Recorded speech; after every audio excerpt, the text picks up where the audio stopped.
Chosen one, let me ask you something. Have you ever felt a pull deep in your spirit, as if God himself has been preparing you for something greater? Have you ever sensed that no matter the rejection, the pain, the isolation, you were being shaped for a destiny too great for others to understand? If you feel that, this word is for you. And if you don't, stop watching now, because this message is not for everyone. This is for the chosen ones, the ones God has handpicked, the ones heaven has crowned before the world even knew their name. Chosen one, the Lord says, I will gift you my crown. This crown is not made of gold or jewels. It is a crown of victory, of authority, of divine inheritance. It is the sign that you have endured the tests, carried the cross, and remained faithful through every storm. This crown is your confirmation that heaven has recognized you. The fact that you are here, hearing these words at this exact moment, is no accident. It is divine timing. This message found you because heaven is ready to reveal something greater. Before we go deeper, declare your confirmation in the comments. Write 111 as a sign of your faith. And don't forget, subscribe, tap the bell, and share this with another chosen one who needs to hear about the crown God has promised. God's promise to the chosen one, listen closely. When God speaks of gifting you his crown, he is not speaking of something shallow, temporary, or man-made. This is not the kind of crown kings of the earth wear, which rusts, fades, and loses value with time. No, this is a crown forged in the heavens, promised only to those who endure, only to those who remain faithful, only to those who carry the mark of destiny. This crown represents victory. It is the sign that every trial you have endured was not in vain. Every tear, every rejection, every season of loneliness was shaping you for this moment. The chosen one does not suffer without purpose. Every battle is recorded, and every wound becomes a jewel in the crown. You may not see it yet in the natural, but in the spiritual, heaven is already weaving it together. This crown represents authority. The chosen one does not walk as an ordinary person. You are not here to blend in. You are here to reign in the assignment God has given you. When heaven places its crown on your head, it is a declaration to the world and to the spirit realm that you have been given authority to walk in your divine message, to speak with power, and to act with confidence. And this crown represents identity. Chosen one, your family may not recognize who you are. People may call you strange, too spiritual, or even lost. But God's crown is proof that your identity is not defined by man. It is defined by heaven. The prophetic dreams you have received are not illusions. They are previews of what the crown will confirm. The angelic visitations you have encountered were not random. They were messengers sent to remind you that heaven has not forgotten you. The divine messages you keep hearing in your spirit are not coincidences. They are heaven's way of aligning you with your crown. But here is the mystery. The crown is promised long before it is seen. David was anointed with oil as king while still a shepherd boy. The crown was promised, but not yet visible. Joseph dreamed of ruling while still despised by his brothers. The crown was promised, but not yet revealed. Even Jesus was declared the Son of God before the crown of glory was placed upon him. Chosen one, this is where you stand. The crown is promised to you, but the world has not yet seen it. That is why your journey feels so heavy, because you are walking with a promise bigger than your current position. And understand this, the enemy attacks most fiercely where the crown is promised. If you feel like your life has been an endless cycle of battles, betrayals, and rejection, it is because your crown is priceless. The adversary would not fight you this hard if your destiny were small. He knows that once the crown rests on your head, his grip is broken. That is why he tries to distract you, discourage you, and destroy you before you receive it. Chosen one, take comfort in this truth. Crowns are not handed to the unfaithful. They are given to those who endure. Every time you held on through the storm, you were securing your crown. Every time you chose faith over fear, you were shaping your crown. Every time you trusted God in the dark, you were preparing to wear your crown in the light. The crown is God's promise to the chosen. It is his seal that says, "Well done, my child. You have been faithful over little. Now I will make you ruler over much." And though your family may reject you, though the world may misunderstand you, heaven has already set aside your reward. You are not forgotten. You are not abandoned. You are not overlooked. The crown is yours, and it is closer than you think. Chosen one, let this truth sink into your spirit. Every trial has been leading you here. Every encounter has been shaping you. Every prophetic dream has been pointing you toward it. Every angelic visitation has been strengthening you for it. And every divine message has been confirming it. The crown is your inheritance. Prophetic dreams of the crown. Chosen one, let's talk about the prophetic dreams God has been showing you. Because they are not random. They are not meaningless images. They are divine messages from heaven. Previews of the crown you are destined to wear. Prophetic dreams are one of the most powerful ways God confirms the crown to his chosen. While others sleep without vision, you are awakened in the night by images that shake your spirit. You dream of victory when you are still in battle. You dream of abundance while living in lack. You dream of honor when people dishonor you. Why? Because God is revealing the end before you even reach it. He shows you the crown in dreams so that you will endure the process in faith. Think about Joseph. At 17 years old, he dreamed of ruling. His brothers bowed before him in the vision, and he saw his place of authority. But what happened next? Rejection, betrayal, slavery, prison. Everything looked the opposite of what he dreamed. And yet the dream was not a lie. It was prophecy. The dream was not fantasy. It was confirmation. And when the time was right, the dream manifested exactly as God showed him. Chosen one, your experience is the same. The prophetic dreams you've received about victory, promotion, or divine encounters are not lies. They are glimpses of the crown. When you dream of angelic visitation, it is heaven strengthening you for what is coming. When you dream of walking in authority, it is God showing you the identity you already carry. When you dream of victory, it is proof that the battle will not end in defeat. But here is the challenge. When you share these dreams, especially with family, they may laugh at you, they may dismiss you, call you delusional, or accuse you of exaggerating. Why? Because they cannot see what you have seen. They have not received the dream. And instead of supporting you, their rejection becomes a test of your faith. Do not let their disbelief silence your vision. Prophetic dreams are treasures from God. Guard them, write them down, pray over them, meditate on them. Even if no one else believes, heaven already confirmed it. Every detail is recorded, every symbol has meaning. Every dream is part of the story that ends with the crown on your head. Some of you have had dreams of light surrounding you, of standing on a mountain, of walking through doors others could not enter. These are not accidents. They are signs that you are chosen. Others have dreamed of crowns, thrones, or royal garments. These are not fantasies. They are confirmations of your destiny. And some of you have even had dreams of battles, storms, or struggles. But notice this. In every one you survive, you endure, and you rise. That too is prophetic. Chosen one, the enemy, will try to make you doubt your dreams. He will whisper, "It was just your imagination. It doesn't mean anything." But let me tell you with authority, if God shows you something repeatedly, if it burns in your spirit, if it lingers even after you wake, it is a prophetic dream. It is divine confirmation that your crown is real. Remember this. Dreams often come before the manifestation. Joseph dreamed long before the crown was visible. David was anointed before he wore the crown. You too are being shown the end before the beginning has even unfolded. That is why you must hold on to the dream even when life looks opposite. The greater the opposition, the greater the confirmation that the dream is true. Chosen one, never despise your dreams. They are the language of heaven, given to you because you are trusted. They are blueprints of your destiny, given to keep you steady. They are whispers of the crown, given to remind you that your suffering will not be in vain.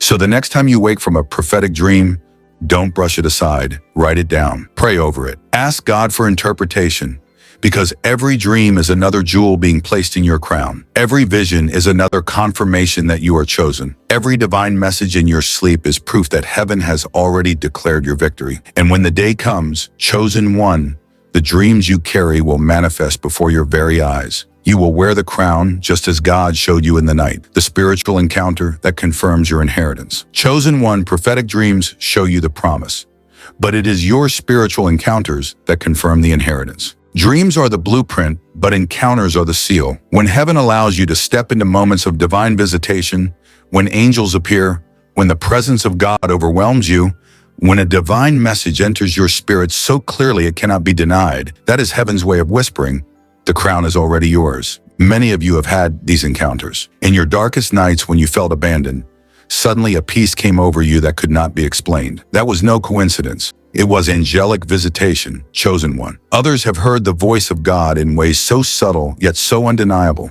guiding you, warning you, strengthening you. That was no random thought. It was a divine message sent to confirm your calling. Some of you have even experienced visions while awake, moments where the veil between heaven and earth seemed to lift, and you glimpsed your destiny. That was not imagination. It was confirmation. The enemy wants you to doubt these encounters, to dismiss them as emotion or fantasy. But chosen one, hear me clearly, Spiritual encounters are heaven's endorsement. They are evidence that you are trusted with mysteries others cannot carry.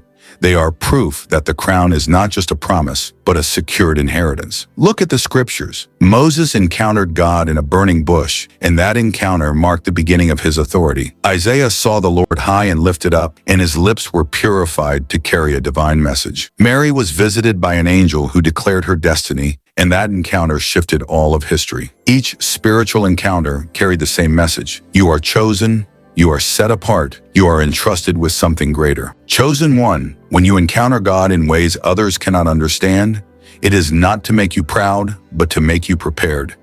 Every visitation, every divine whisper, every supernatural moment is shaping you into someone who can carry the crown with humility and strength. The crown is not just about ruling.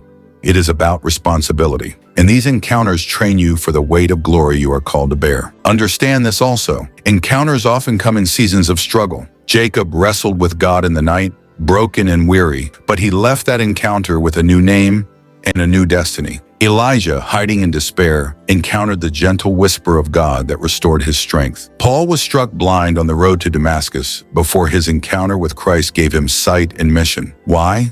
Because encounters come when chosen ones are at their lowest, reminding them of the crown when they are tempted to give up. Chosen one, do not minimize your experiences. If you have felt angels surround you, believe it. If you have received divine messages in your spirit, honor them. If you have had encounters that shook you to the core, cherish them. These are not accidents, they are confirmations. They are the Spirit saying, hold on, you are closer than you think. The crown is near. But hear this warning. Encounters are not the crown itself. They are the preparation. The enemy will try to make you stop at the encounter to worship the experience instead of pressing toward the destiny. Do not fall into that trap. Encounters are beautiful, but they are not the finish line. They are signposts pointing you to the greater promise, the crown. So how do you respond to these encounters? With gratitude, with obedience, and with faith. Gratitude because heaven has trusted you. Obedience because every encounter carries instruction. Faith because you must walk as if the crown is already yours even before the world sees it. Chosen one, lift your head. Every angelic visitation, every prophetic dream, every divine message you have ever received is adding weight to the same truth. You are chosen and your inheritance is sure. Do not doubt what you have seen. Do not dismiss what you have heard. The encounters are proof that the crown is not a maybe. It is a certainty. Why the crown attracts opposition? Chosen one, you need to understand something very clearly. The moment heaven declares a crown over your life, hell declares war. The crown is not just a symbol of victory. It is a threat to the kingdom of darkness. And because you are marked for authority, opposition will always come. Think about it. Joseph dreamed of a crown before he ever saw one. And immediately his brothers hated him. David was anointed king while still a shepherd, and suddenly Saul's jealousy burned against him. Even Jesus, before he received the crown of glory, faced rejection from his own people, betrayal from his closest follower, and mockery from the very ones he came to save. Why? Because the crown attracts resistance. The enemy sees the promise before you do. He knows that once the crown rests on your head, you will walk in a level of authority that destroys his strongholds. He knows that your prophetic dreams are not just for you, but for nations. He knows that your angelic visitations are strengthening you for assignments he cannot stop. He knows that the divine messages you carry will set others free. And because of this, he stirs opposition, hoping you will quit before the crown is placed upon you. Chosen one, notice how opposition comes first from the closest circle. Family, friends, those you trusted. Why? Because rejection from strangers cannot wound you like rejection from your own blood. The adversary wants to break you at the root to make you doubt your identity before you even step into it. He wants to convince you that because your own family doesn't believe in your crown, maybe it isn't real. But hear me, their rejection is not proof that the crown is fake. It is proof that the crown is real. Opposition is not a sign that you are failing. It is confirmation that you are chosen. The jealous, the slander, the betrayal, the misunderstanding, these are all signs that the enemy sees the crown before you wear it. He knows your destiny is undeniable, so he uses the voices around you to plant seeds of doubt inside you. But chosen one, here is the hidden truth. Every attack only proves your authority. If the enemy is fighting you this hard, it is because you are carrying something priceless. The chosen one with no crown ahead of them would not face such warfare. But you are destined for victory. That is why the warfare has been relentless. Let's be clear. Opposition will not only come from people, but also from circumstances. Closed doors, financial struggles, unexpected losses, prolonged waiting seasons. These are not random.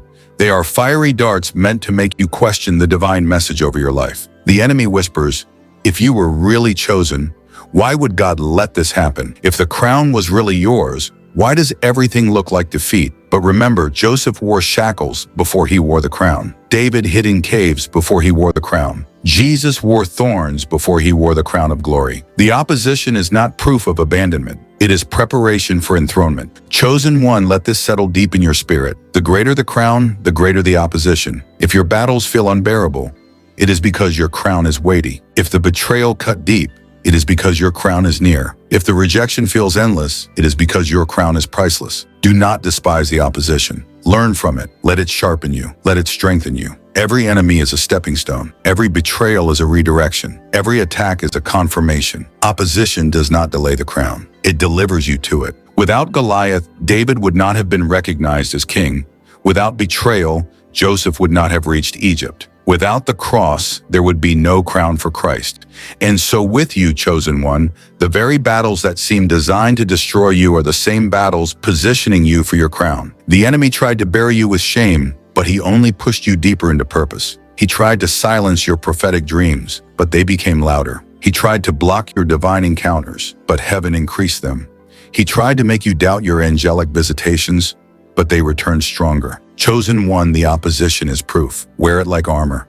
Walk with confidence. Because if the enemy is fighting this hard, it is only because he knows what heaven has declared. The crown is yours. Carrying the cross before the crown. Chosen one, you must understand this eternal principle. Before the crown comes the cross. Every man or woman who has been called by heaven to wear glory has first been called to endure suffering. Every chosen one must walk this road. It is not a road of comfort nor of applause, but of testing, breaking, and surrender. The cross always precedes the crown. Think of Jesus himself. Before he wore the crown of eternal glory, he wore the crown of thorns. Before he ascended into heaven, he descended into suffering. He was mocked, beaten, rejected, and crucified. He carried the cross before he could sit on the throne. And he told his disciples, if any man would come after me, let him deny himself, take up his cross daily, and follow me. This is the pattern of heaven.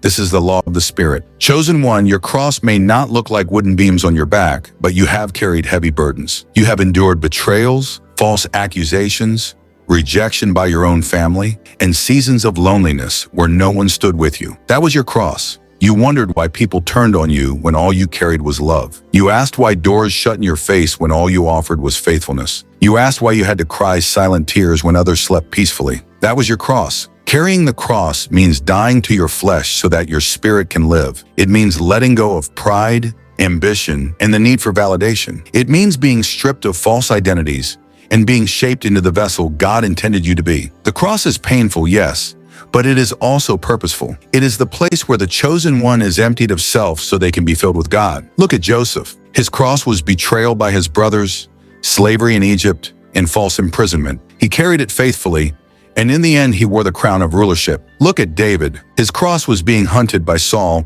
hiding in caves, and being mocked as unworthy. He carried it patiently, and in the end, he wore the crown of kingship. Look at you. Your cross may have been ridicule, rejection, poverty, sickness, or betrayal. But if you carry it faithfully, your crown is certain. Chosen one, many quit at the cross because they mistake it for the end. They think rejection means disqualification. They think betrayal means abandonment. They think pain means punishment. But you must see deeper. The cross is not your end. It is your preparation. The cross strips you so that the crown can fit. When you carry your cross, heaven takes notice. Angelic visitations are often released to strengthen chosen ones in their lowest hours. Just as angels ministered to Jesus in Gethsemane, prophetic dreams often come in your darkest nights to remind you of the light ahead. Divine messages often whisper to your spirit when no one else is speaking encouragement into your ear. These are signs that you are not carrying your cross alone. Heaven walks with you. Carrying the cross also teaches you obedience. Anyone can obey God when life is easy. Anyone can sing when the sun is shining. But chosen ones are tested in the midnight hour. They are asked to worship when their hearts are broken, to obey when their flesh is screaming, to believe when everything looks impossible. And it is in those moments that heaven sees the quality of your faith. Chosen one, do not despise your cross. Do not run from it. Do not curse it. Embrace it as the evidence that you are on the narrow path. Understand that the heavier the cross, the greater the crown. The more intense the suffering, the brighter the glory. The deeper the pain, the higher the elevation. You are not suffering in vain. You are being prepared. Carrying the cross also separates you from the crowd. Not everyone can endure this road. Some are called, but few are chosen. Many desire the crown, but few are willing to endure the cross. That is why you may feel isolated, why your journey feels lonelier than others. It is not because you are forgotten. It is because you are set apart. You are walking where others cannot walk, because you are called to wear what others cannot carry. Chosen one. The crown is sure, but only for those who endure the cross. The question is not if you will receive it. The question is whether you will remain faithful until the end. Do not grow weary. Do not faint. Do not compare your cross to another's. Yours was tailored for you, and your crown will be tailored as well. Remember this truth. Every chosen one carries their cross in secret before their crown is revealed in public. Your silent battles, your hidden tears, your lonely prayers, they are not wasted. Heaven has recorded them. And when the crown is placed on your head, the world will see what only heaven saw in the dark: your faith, your endurance, your obedience. So, chosen one, keep carrying your cross. Lift it daily, even when it feels heavy. Bear it with courage, even when others mock you. Endure it with patience, even when the weight feels endless. Because on the other side of that cross is a crown, and when the day comes that God places it upon your head, you will know without a doubt it was worth every step, every tear, every wound. The cross was your preparation. The crown is your reward, the refining fire. Why you had to suffer. Chosen one, by now you may have asked yourself, why did I have to go through so much pain?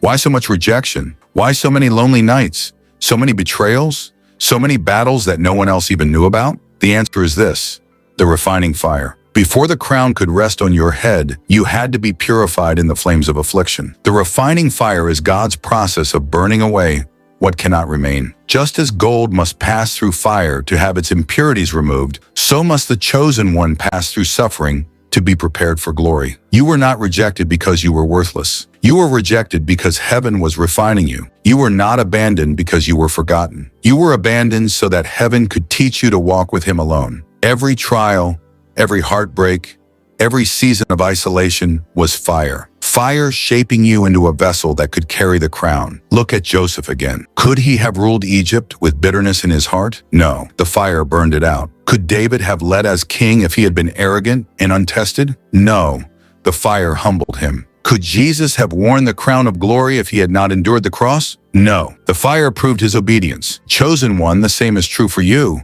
Your fire was necessary. Your pain was purposeful. The refining fire also separates. It reveals who is truly for you and who is against you. It exposes false friends, jealous siblings, and even family members who cannot go where you are going. And though it hurts, it saves you from carrying the wrong people into your next season. Because the crown cannot rest on your head while you are surrounded by those who would only try to steal it. Chosen one, you had to suffer so that you could see clearly. Pain sharpened your discernment. Betrayal taught you to listen to God's voice above man's. Rejection forced you into isolation, where you learned to hear divine messages and experience angelic visitation without distraction. The fire stripped away everything unnecessary until only faith, endurance, and obedience remained. And here is the beauty of the refining fire.